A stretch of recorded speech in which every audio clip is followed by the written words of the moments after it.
Jam, sa susunod ipagtanggol mo naman ang sarili mo.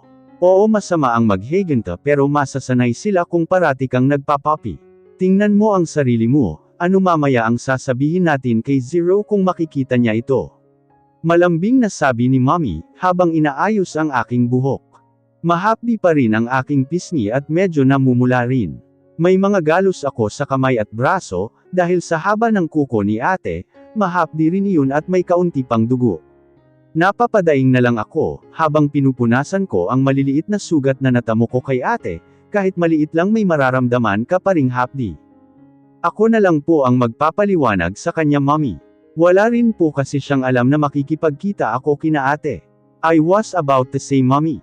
Kita ko ang pag-iling ni Mommy.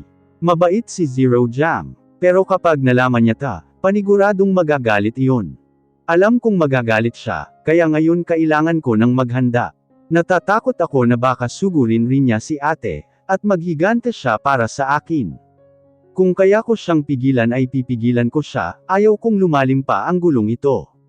Isa pa nalaman ko na rin ang totoo kong ina, puputulan ko na ang koneksyon ko sa kanila. Magaling kang pumili ng mapapangasawa Jam, your heartbeat for the right person. Ganoon din ang ama mo, kung nandito lang siya ngayon sigurado akong masaya siya. Pero hindi natin maiiwasan na may tao talagang kaya kunin sa atin ang ating kaligayahan, dahil sa pagiging makasarili. Sabi niya, pang-iiba ng pinag-uusapan namin. Mommy, ano bang nangyari? Bakit namatay si Daddy? Naiilang pa akong sabihin ang huling katagang iyon. I'm so curious about their past. Ni hindi ko alam kung bakit gano'n na lang hindi ang galit sa akin ni Mommy Loridel, na humantong pa sa punto na nilayo niya ako sa tunay kong mga magulang. I met your dad when we were in college, we were classmates back then. And Loridel is my closest friend. Parati kaming magkasama kahit saan man. We even bought same clothes, para na kaming magkapatid talaga, dahil hindi kami mapaghiwalay. Pero simula noong naging close kami ni Rolando, ang daddy mo nag-iba na ang ugali ni Lori. Tinatarayan niya na ako, hindi na siya nakikinig sa akin, hindi na kami parating magkasama, dahil iba na ang mga kaibigan niya. Noong sinagot ko naman ang daddy mo, doon na talaga nagsimula ang lahat, kumuha ng hangin si Mommy bago ulit nagsalita. May times na sinasaktan na niya ako physically, pero kagaya mo hindi ako gumaganti, kasi alam kong nasaktan lang siya, dahil kami na ni Rolando.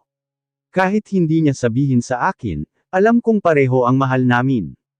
Pero pinaglaban ko ang ama mo Jam, hindi ko siya binitawan. Hanggang sa nalaman kong buntis ako, at noong araw ko rin nalaman na wala na ang ama mo. Namatay siya, papunta na siya sa hospital kung nasaan ako, nung nabangga siya. Hamikbi si Mommy na ikinaiyak ko rin. Talagang wala na ang aking ama. Gusto ko siya pa naman ang maghahatid sa akin sa altar, pero hindi na pala iyon mangyayari. Kahit hindi ko siya nakita, ramdam ko sa puso ko na mahal ko siya. Hindi ko moari kung ano ang pinagdaanan ni Mommy para makalimot, sa oras na iyon. Sana nasa tabi niya lang ako nung mga araw na kailangan niya ng makakapitan. How she overcome the pain, losing the love of her life, and her daughter. She's so strong, na kaya niyang lampasan ang lahat ng iyon. I hope Dad saw this, na nagkita na tayo. Kung nasaan man siya, sana ay masaya siyang nakita tayong magkasama. Pareho tayo ang may mahirap na pinagdaan Mommy, at nalampasan natin iyon. Stop crying na, I said and wiped her tears. She smiled at he held my chin. Anak, kahit anong mangyari huwag mong susukwan ang pamilya mo. Fight for them Jam, at huwag mong hahayaan na apihin kanila. I just nodded and hugged her tightly my mom. Hindi ko susukwan ang pamilya ko Mommy, like what you've said, I will fight for them. Ang dami na ng pinagdaanan ng pamilya ko, ngayon pa ako susuko. Hinahawakan ni Mommy ang kamay ko, nang makabalik kami ng mansion ng mga Buena Vista. Sinalubong kami ng 3 pawis na pawis, at hinihingal pa dahil siguro sa kakalaro. Kahit ganoon ay niyakap ko pa rin sila isa-isa, at hinalikan sa kanilang mga noo. Saan ka pumunta Mommy? Nandito na si Daddy, pinauwi niya nga kami maktol pa ni Elliot. Kumalabog ang puso ko, dahil sa sinabi iyong ni Elliot. Maliwanag pa at maaga naman ata ang uwi niya ngayon. Hindi na ba siya busy? Sana hindi alam ni Zero ang nangyari. Bumuga ako ng hangin. Nasaan ang daddy nyo? Tanong ko. Ambang sasagot na si Elliot ng sumabad ang isang katulong. Ma'am, nandito na ho kayo, pinapatawag po kayo ni Sir sa taas, hingal pang sabi niya. Tumango ako sa kanya, tumingin ako kay Mommy, at tinanguan lang ako. Siya na din daw ang bahala sa tatlo, iniwan ko sila doon at nagpunta na sa aming silid.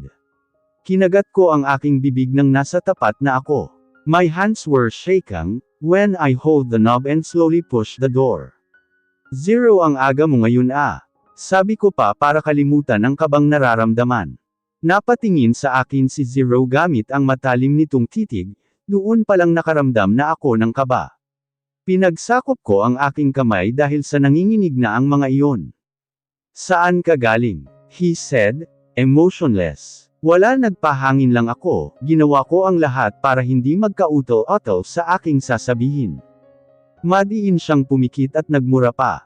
Napatalon ako nang hawakan niya ang pisngi ko. Why you have bruises on your face? Matigas na Ingles niyang sabi. Hindi ko napigilan ang aking emosyon, at kusa na lang tumulo ang luha sa aking mga mata. Ayaw kong magsinungaling sa kanya, pero ayaw ko rin maging dahilan ito para mapahamak siya. Noong Zero, he's ruthless, alam kong may gagawin siya kapag nalaman niya, kung saan nanggaling ang mga sugat ko. Don't cry and answer my question, Jam, sabay tanggal ng kamay niya sa pisngi ko. Humikbi ako bago nagsalita, Zero, please calm down first. Ayaw kong mag-away tayong dalawa dahil dito. Hindi naman tayo mapupunta dito kung sinabi mo sa akin ang plano mo, Jam, naman iniingatan kita. Alam kong may kasalanan ako sa'yo na sinaktan kita dati. Pero Jam, ayaw kong sinasaktan ka o nasasaktan ka, tapos malalaman ko na lang na pinagsasabunutan ka ni Donna sa restaurant na iyon. Tumaas na ang kanyang boses. Hinawakan ko ang kanyang kamay, para sana maibsan ang galit niya, ngunit parang hindi umi-epekto. Matulis pa rin ang kanyang mga matang nakatitig sa akin. Zero, galit lang si ate. Mas galit ako ngayon sa kanya, Jam. Dapat sinama mo ako, hindi mo rin ito sinabi sa akin. Wala ka bang tiwala sa akin ha? Aniya at hinilamos ang kanyang palad. Ito ang dahilan kung bakit hindi ko sinabi sa iyo, Zero. Kasi magkakagulo lang, kilala kita, alam kong hindi magiging maayos ang usapan kung nariyan ka, at magkakagulo lang ang lahat. Mariin ulit siyang napapikit, na parang pinigilan ang kanyang emosyon. Umupo siya sa kama namin. Ilang minuto kami sa ganoong posisyon, hindi pa rin siya nagsasalita. Kailangan rin nating paminsan matutunang pigilan ang ating emosyon, o sarili sa anumang bagay, huwag tayong padalos-dalos. That's not healthy. Makakasakit ka ng tao kung iyon lang ang iniisip mo. Sa kalagayan ni Zero, kailangan niya iyon matutunan, masyado siyang padalos-dalos. Kung sinabi ko sa kanya na magkikita kami ni Mommy Loridel, sigurado ako na magkakagulo agad, at malabong malalaman ko kung sino ang totoo kong ina. Isa rin, baka magpunyagi pa si ate dahil sinama ko si Zero. Humakbang ako papalapit sa kanya, Zero, hindi ko na natapos ang aking sasabihin, nang bigla niya akong higitin at binaon niya ang kanyang mukha sa aking tiyan. I'm sorry, Jam. Sana sa susunod sabihin mo naman sa akin ang mga pupuntahan mo. Alalang-alala ako, nang may nagsabi sa akin naroon ka sa isang mall. At pinagtutulungan ng dalawang babae. Hindi ko alam ang gagawin ko, gusto kong sumugod agad doon, pero pinigilan ko ang sarili ko, at umuwi na lang dito sa bahay para hintayin ang paliwanag mo. I bite my lips and hold his chin, tinaas ko iyon para makita ang kanyang mukha. Napakaamo ng mukha ni Zero, hindi mapagkakailan na madami ang nabihag niya dati. Na madami ang nagkakandara pa sa kanya, sino ba naman ang tatanggi sa pagmumukhang ito? Okay po, sa susunod sasabihin ko na sayo kung saan ako pupunta. Sorry, kung pinag-alala kita at kung nilihim ko sayo ang pagkikitang iyon. Hindi ko mapigilan ang lambing ng boses ko. Hinhila niya ako at pinaupo sa kanyang hita, at tinignan ang aking kamay na may mga kalmat ni ate. Malambing niyang pinalandas ang kanyang kamay sa aking mga sugat, na parang binubura niya iyon. I was looking at him, while he's caressing my hand. Nang mabitawan na ay agad niya akong hinagkan, at diniin ang kanyang mukha sa aking leeg. Can you tell me what happened? You have a lot of bruises, Jam. I can't stand seeing those bruises in your arm. Those arms were precious. Isa pang ulit ito ni Donna, hindi ko na mapipigilan ang sarili ko. Baby, tell me please, bakit ka nakipagkita sa kanila? Alam mong masasaktan ka. He muttered on my neck. Malambing kong nilaro ang kanyang buhok, habang yakap-yakap niya ako, at kinuwento ko sa kanya ang lahat ng nangyari. Kinuwento ko sa kanya ang lahat, simula sa debatihan namin ni ate, kung sino ba talaga ang mahal niya. I felt him chuckled when I say I fight that. I'm his real love in front of mom and ate. Sinabi ko rin iyon, kung bakit napunta sa punto na magkakasakitan kami ng pisikalan. You must say these words, while I'm on your side, baby. I'm torn between makikilig or magagalit. Look at your arms right now. Dapat naroon talaga ako, Jam, sabad niya pa. Hindi ko na yun pinansin at tinuloy ko ang aking kwento, hanggang sa dumating si Mami Lourdes, at sinabi ko rin sa kanya kung sino ang totoo kong ina. Napahiwalay naman siya ng pagkakayakap sa akin, napatitig na nakakunot ang noo, at parang hindi makapaniwala sa aking sinabi. You mean, parang hindi pa ganoong pumasok sa kanyang sistema ang totoong nangyari. Yes, Mami Lourdes is my real mom. Ate said was true, I'm not her younger sibling. His mouth and eyes widened, he was shocked like what I feel a while ago.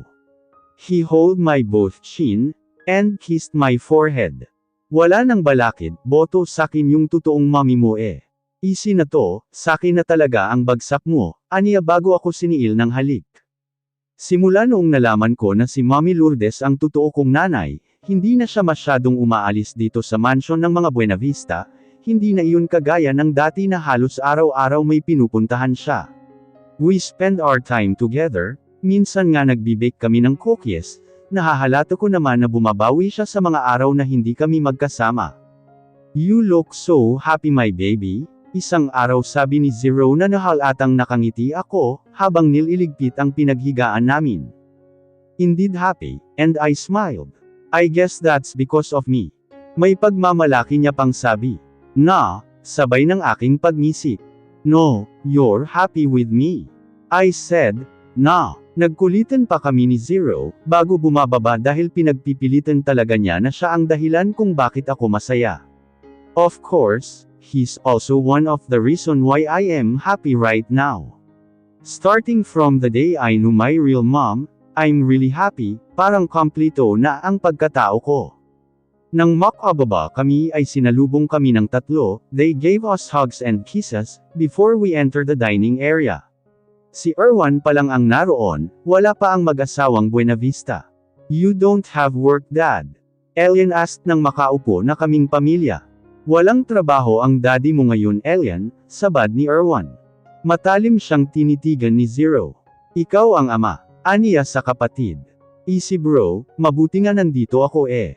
May tagasagip sa mga trabaho mo, dapat isang salamat Erwan naman dyan kuya, nagsimula na naman si Erwan sa kanyang pang-iinis. Talagang hindi ka patapos sa mga kabaliwan mo Erwan, malaki ka na pero bata ka pa rin umasta, ani Zero.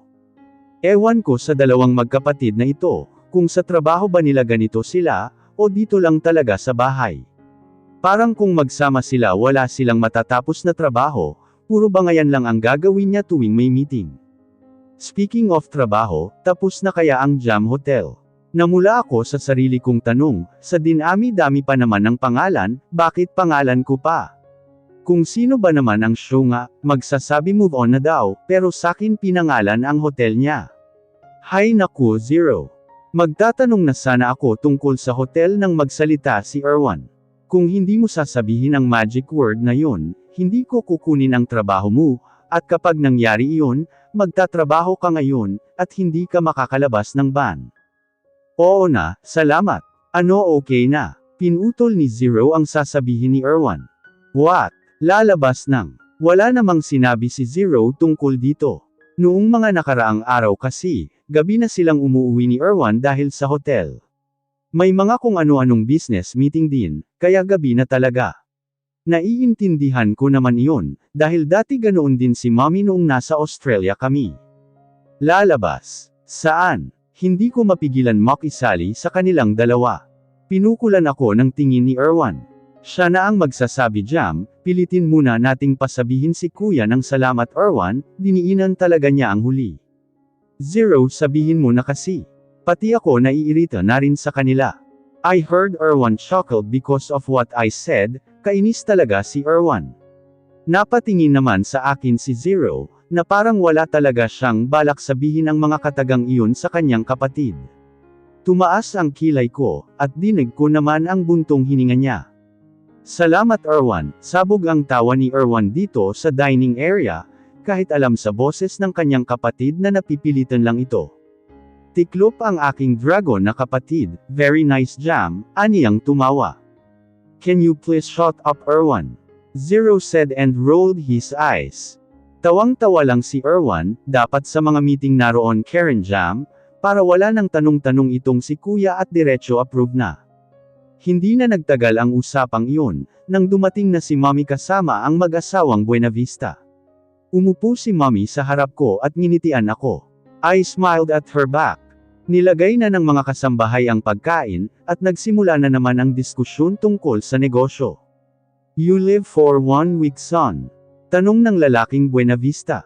Yes Dad, gusto ko po sanang i-celebrate yung kaarawan ko sa labas ng bansa. Napahinto ako sa pagkain, siguro ito ang sinasabing lalabas ni Erwan kanina. Ngumuya ako ng pagkain, habang nakikinig sa kanilang usapan. Malapit na ang grand opening ng Jam Hotel Zero, sabad ng inang Buenavista. Tumingin pa sa akin nang banggitin ang Jam or Gemela Hotel. Hindi ko mapigilan mamula, dahil pati si Mommy napatingin din. Tinuloy ko na lang ang aking pagkain, at muling nakinig na lang sa kanilang usapan. But Mom, I want to spend my time on my family. Ilang weeks din akong busy, at hindi ko sila natutukan, kahit ito lang, pangatwiran ni Zero. Napangiti naman ang babaeng Buenavista sa sinabi ni Zero. Okay lang naman samin naiintindihan namin na ganun ang trabaho ni Zero. Walang problema sa akin iyon, basta magkasama lang kami kung matulog tuwing gabi. So, sino ang mag-aasikaso? Si Mr. Buenavista. Dinig ko ang paglapag ng kubyertos ni Erwan, he even pouted like a child. Kung walang tao dito siguro napairap na ako sa kartihan niya. Dad, sino ba ang pinakagwapo niyong anak? Syempre ako na naman, pero okay lang at least nagpasalamat na si Kuya, and guess what Dad na i-record ko yun. Sabay wagayway pa ng kanyang cellphone. Gag, hindi na niya tinuloy at napapikit na lang sa sasabihin niya. Tumuloy ulit sa pagkain, at negosyo ang topic. Nakisali na rin si Mommy sa kanilang usapan. Basta negosyo in talaga si Mommy sa usapan, naalala ko dati noong nasa ibang bansa kami, may pinabagsak siyang kumpanya. Halos hindi nga ako magkanda o gaga noon, dahil baka balikan siya ng kumpanyang iyon, mabuti na lang ay naipakulong niya. Matinik si Mommy sa business. Kaya nagtataka ako bakit ako hindi. Iyon nga ang pinaka-ayaw ko ang negosyo.